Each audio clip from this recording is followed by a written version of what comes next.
Bu blok bilan aslida nima ishlar qilsa bo'ladi?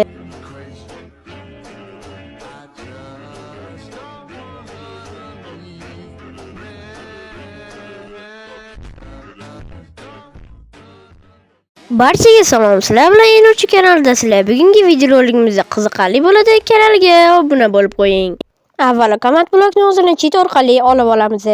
Va birinchi komand blokimizga timeset night qilib olamiz, ya'ni kechasi suradigan cheat. Ikkinchisiga xuddi shu komandani o'rniga timeset day qilamiz, ya'ni kunduzi qiladigan cheat teramiz. Va cheatimiz tayyor. Va endi bizga mexanizm kerak bo'ladi. Va men buni sizlarga qanday qilishni hozir o'rgataman. Bu ishni qilish uchun qo'limda narsalar kerak bo'ladi. Portion, redstone blok va mana bu observer degan narsalar kerak bo'ladi. Va mana bu aynan portionni aynan shunaqa joylashtirishingiz kerak. Va mana uchburchakning tepadagi uchburchagini mana bunday baland tarafga qaratasizlar. Hamda mana bu joyi bunaqa qaragan bo'lishi kerak har doim.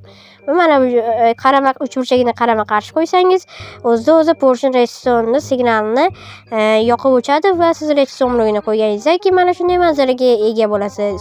Siz ham mana shuni o'zingiz qilib ko'rmoqchimisiz? Albatta, xuddi videodagidaqa qiling.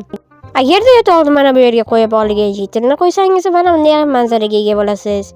Ha, bu juda ham kulgili ko'rinadi shaxsan men uchun. Bittalar yangi yilda bunaqa kutib olaman deb o'ylamagan edi. Keyingi qiladigan narsamiz sal murakkabroq bo'ladi. Shuning uchun xuddi men qilgan ishlarni xatolarsiz qaytarishingiz kerak bo'ladi. Mana bu yerdagi men turgan joyning koordinatalarini bu yerga yozib oldim. Esimdan chiqib qolmasligi uchun albatta. Va bu yerga aynan shu komandani yozamiz. Biz turgan koordinatalarni mana bu yerga joylashtirasiz. Hamda bizga redstone beruvchi signal kerak bo'ladi. Mana o'zingiz ko'rib turibsizki, redstone blogini qo'ydim.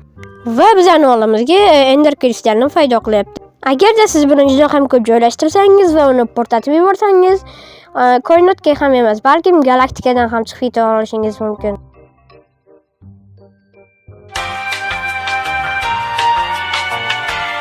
Agarda men qilayotgan ishlar ketma-ket hammasini to'g'ri qilayotgan bo'lsangiz, shunday manzaraga guvohi bo'lasiz. Mana u yaqindan qanday ko'rinadi va biz endi uni kirib portatmasangiz bo'lmaydi. Agarda siz buni qilmagan bo'lsangiz, hali siz Minecraftni maza qilib o'ynamagansiz. Mana buni ko'ryapsizmi? Ha, biz naqd 3000-chi balanddamiz. Va nihoyat bulutlar ko'rinishni boshladi va biz qayerga kelib qoldik? Aynan mana shu komandani terasiz va siz turgan joyingizning koordinatalarini aynan mana shu yerga yozasiz. Va yozib bo'lganingizdan so'ng uni spam qilishga harakat qilasiz. Agarda u spam bo'lmagan bo'lsa, sizda piyasi full bo'lib qolgan bo'ladi. Agar sizda piyasi full bo'lib qolgan bo'lsa, easy'ga o'tkazib olasiz. Va easy'ga o'tkazib olganingizdan keyin siz xohlayotgan narsaning guvohi bo'lasiz. Agarda telefoningiz kuchsiz bo'lsa, bu ishni qilishda maslahat bermayman.